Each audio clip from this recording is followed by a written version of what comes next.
Hey guys, how are you? I hope that you're doing great. Today I have a special video for you.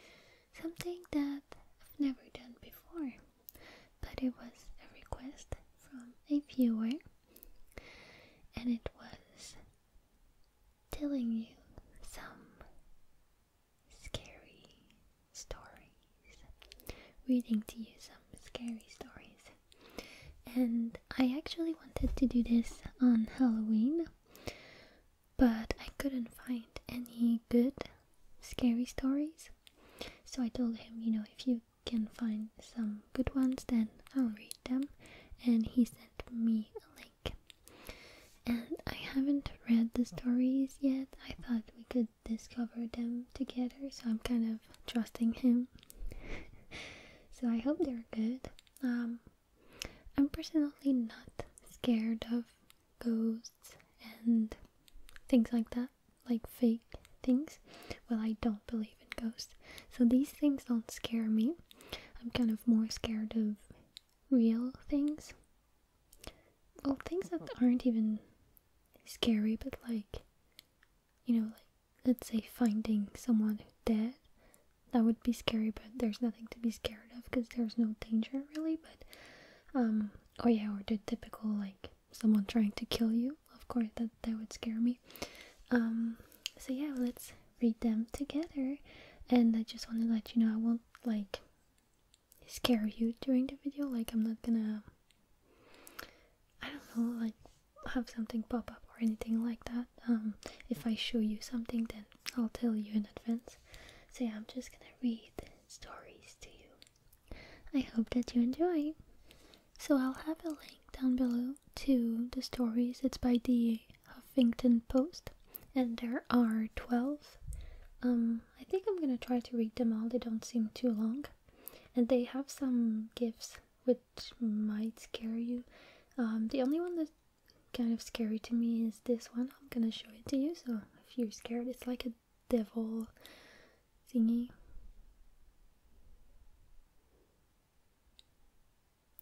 I think that's really scary. I think most people would find that scary. When I was younger, I was really scared of scary movies, horror movies, and it wasn't good for me because then I would have nightmares and stuff like that.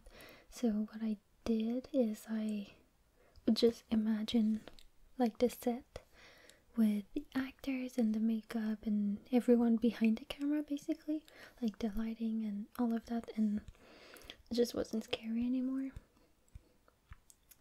So if you're scared of horror movies, you should do that. Now I'm not scared anymore because these horror movies are always like really, I don't watch them really because they're always boring and so fake, always about ghosts and stuff like that. So let's get started. The first one is called The Cell Phone. I haven't read them, so it might not be good. I'm sorry. A couple of months ago, my friend's cousin, a single mother, bought a new cell phone. After a long day of work, she came home, placed her phone on the counter, and went to watch TV. Her son came to her and asked if he could play with her new cell phone. She told him not to call anyone or mess with text messages, and he agreed. At around 11:20, she was drowsy, so she decided to tuck her son in and go to bed. She walked to his room and saw that he wasn't there. She then ran over to her room to find him sleeping on her bed with the phone in his hand. Relieved, she picked her phone back up from his hand to inspect it. Browsing through it, she noticed only minor changes, such as a new background, banner, etc. But then she opened up her saved pictures. She began deleting the pictures he had taken until only one new picture remained. When she first saw it, she was in disbelief.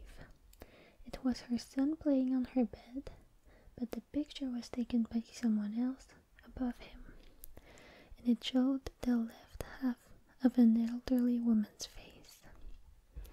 Ooh. I don't know if these are true stories. True stories. It doesn't say if they're true stories or not. So that might make you feel better if you were scared. So this one wasn't very scary. Old women. That's not scary. I'll be old someday. Ghost Bro. My house was built in 1904. It's a single family house, wood frame sitting on a concrete block foundation. I have been living here for about 12 years. Of all the weird things that my siblings and me have seen or heard in this house, this one event is my favorite. This happened to my brother.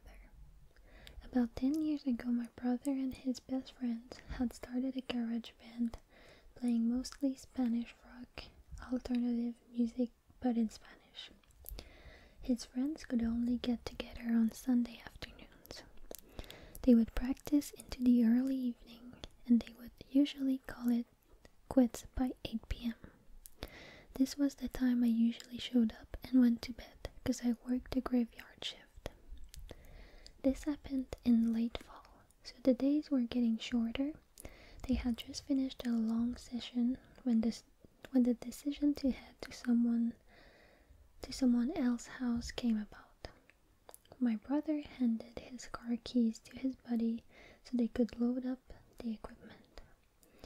Everyone had filled out of the basement, but the tricky part was that they needed to walk all the way to the back of the basement, up the back stairs, through the kitchen doorway, down the hall into the living room, and out into the front porch. Everyone was outside sitting in my brother's truck, waiting for him.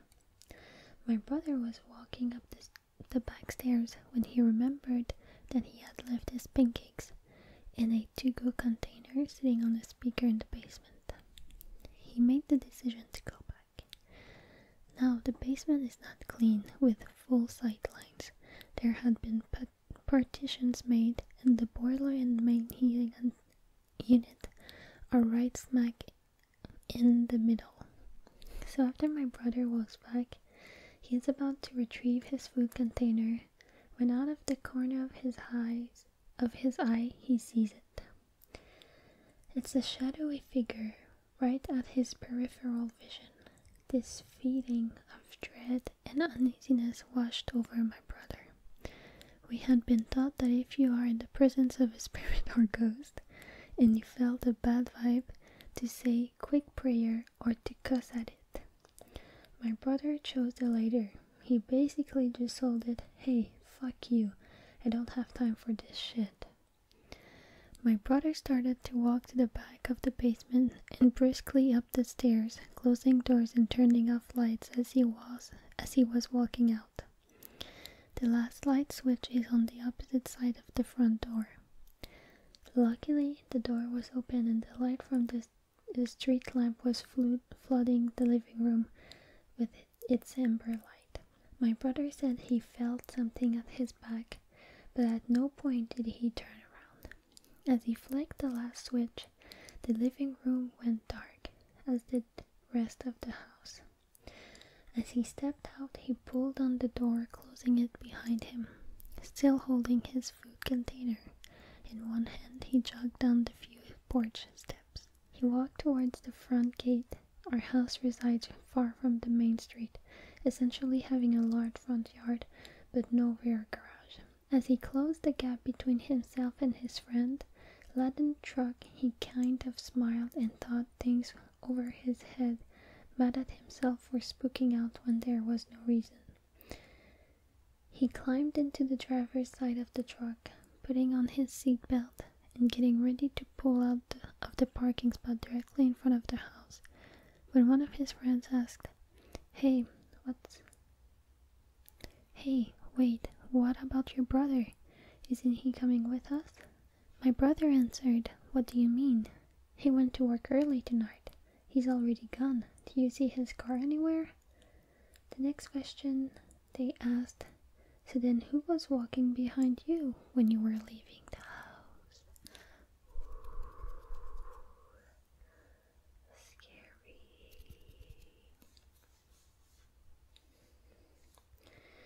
The next story is called The Rocking Horse. One night when I was maybe 10, 12, I had trouble falling asleep. My bedroom was the entire top floor of our house, with my bed and such being on the left side and storage closets and a play area being on the right. I was lying in bed when I heard a noise from the other side of the room and see a rocking horse begin to rock. It was sitting just outside one of the storage closet doors. It proceeded to rock its way halfway across the room and stopped dead under the ceiling light. At this point, I was freaking out and just buried my head under my blankets and never peeked out again until morning. It was all confirmed to not be a dream, as the rocking horse was still in the middle of my room when I woke up. Furthermore, I got a stern reprimand from my parents for being up and out of bed playing with my toys well past my bedtime. Their bedroom was directly below the storage closet play area and had heard the creaking and the rocking horse shuffling across the room. That's the story. Do you believe in any of those stories so far? Let me know.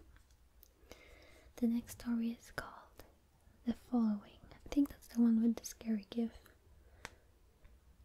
Nope. I think it's the next one.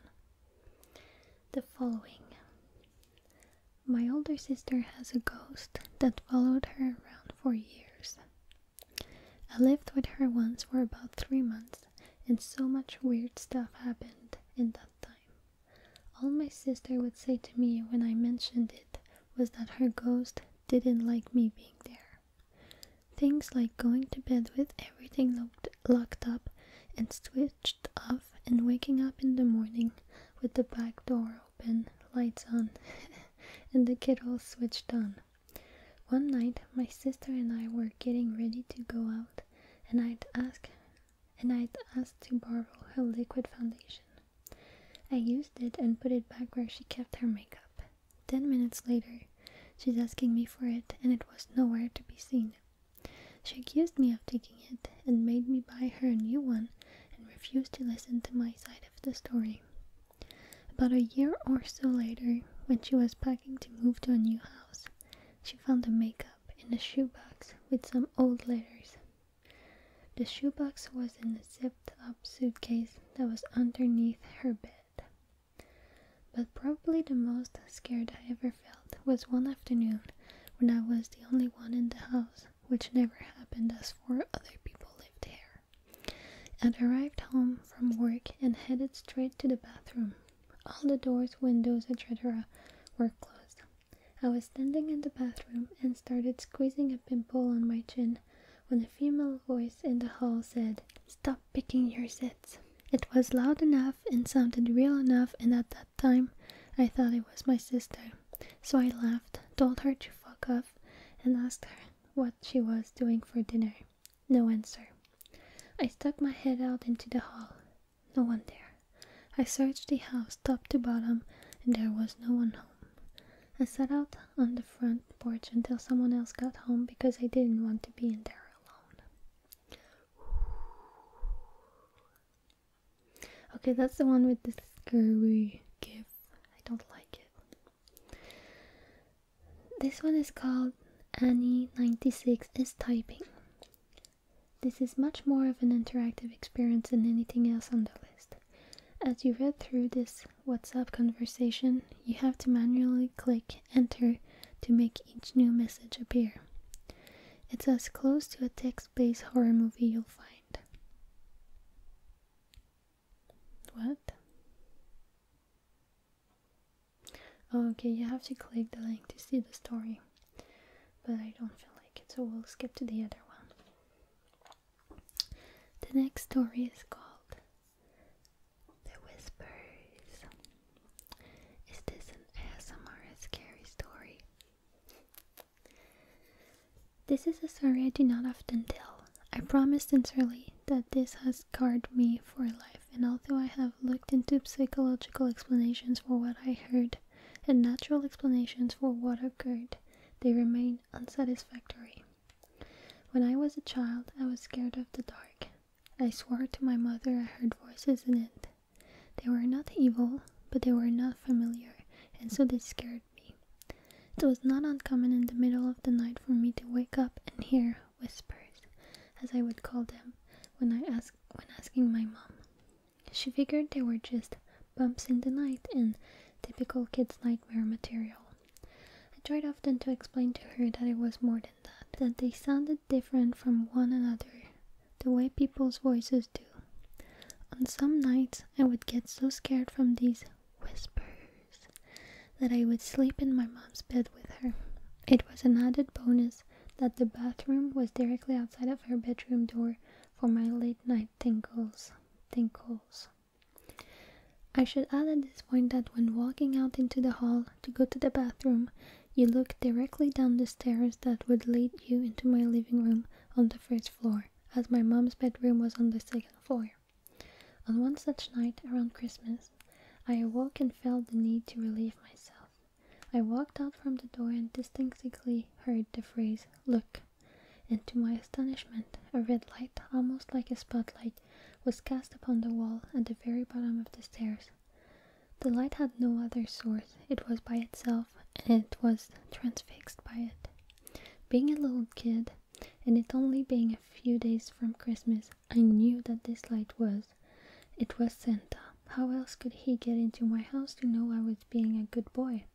I was so excited I began walking down the stairs to greet him, picking up my pace after the second step as it began to creep off the wall and fade into the darkness in my living room. That's when I heard him, a very strong masculine voice, different from the first, not at all like my father's. Not to say he isn't masculine, was just distinctly different. It said, "Stop, right now, go back up those stairs." I listened, turned around, and what happened next I am not sure I would believe if someone has told me this same story. After reaching the top of the stairs, I heard a very loud crash that sent me running back to my mother's bed, when I jumped straight under the covers and stayed there the whole night. When I awoke the next morning, the poinsettia lights, little Christmas flower lights that glowed red, my mother had put on the railing down the stairs were pulled straight down to the bottom of the stairs, some broken from what seemed like a forceful tear laying in a single pile. The dry sink in my living room had fallen from the wall. My mother could not explain it. My father was worried we had been the victims of a home invasion. My sister was crying. There was nothing missing. Nobody had broken in. There did not seem to be any reason this had happened. And then I saw it, and I kept quiet about it because I was so afraid that I could not force words out of my mouth. There, on the edge of the wooden dry sink, which had been facing up, were 3 indentations where the finish of the wood had been worn, almost as if in a forceful grip. Something down there had grabbed it and threw it down. That was what the bang was. I was mortified. After the day, I never heard a single voice again. I do not like to imagine what was waiting downstairs for me that night, if it was anything at all, but I can tell you that the reality was that something had physically acted upon 2 things in my house near the bottom of that stairwell. After this, I had never heard another whisper again, which is sad because in some ways I would have liked to thank the masculine energy that had stopped me from going down those stairs. This happened when I was 7. I am now 20 years old, and because of this incident, I am still afraid of the dark, especially shadowy stairwells. So, those are all the stories that I'm going to tell you right now because we're kind of running out of time with my camera battery. So I hope that you enjoyed them. Let me know if any of them scare you. I'm personally not so scared about them because they're all like, I don't know, ghost stories. I don't really get scared of that. I think what I find scary are like real life things that could happen, like, as I said, like someone trying to kill you, you know? That's something that can actually happen. But things like that, I don't know. But let me know if you're scared of them. What was your favorite story? And let me know if you have any experiences with stuff like that. Scary stories to share with us. That would be interesting. So I look forward to seeing you tomorrow in another daily ASMR video. Good night.